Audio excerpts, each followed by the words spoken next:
Well, the bromance is over. Bromance is dead. And what of it? Well, unfortunately, after, 136 days or so, finally Elon and Donald have parted ways. Is it a surprise? Probably not. I think most people, whether you were on the left or the right, perhaps not, but I think most people would have predicted that at some point, with the level of ego both of these gentlemen have, that it was inevitable that they would clash, they would disagree, and finally could not work together. And it started so well, right? It came from nowhere almost. Last year you had Elon all of a sudden jumping on the MAGA bandwagon, being fully in bed with Trump and propelling them into the White House and Trump's second term. And all looked rosy. They started at a pace that no one has really ever seen before. Doge came in.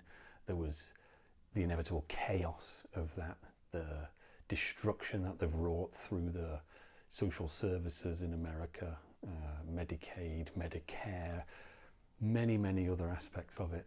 And whichever side you're on, you either see that as a catastrophe or a completely necessary restructuring, if that's the right word, of the system.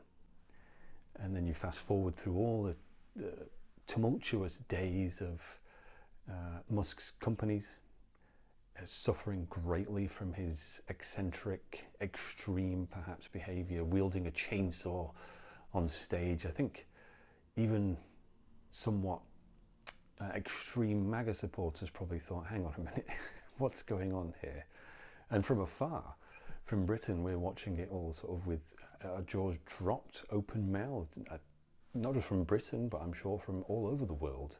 People are watching this and thinking, what on earth is going on? In terms of theatre, it's something, isn't it? It holds the attention all of the time. And if you go through social media, you scroll down YouTube or TikTok, I'm sure sometime during the day, the name Trump will appear, Musk or Elon will appear. They're just such huge characters currently in world affairs. They have a huge effect on the world economy. They have a huge effect on local economies. And so it's become such a spectacle. But like I said, inevitably they were going to part ways. Trump has proven, I think, over the years that his ego is so massive that most of the people he works with are expendable. They are assets to either be used or to be discarded.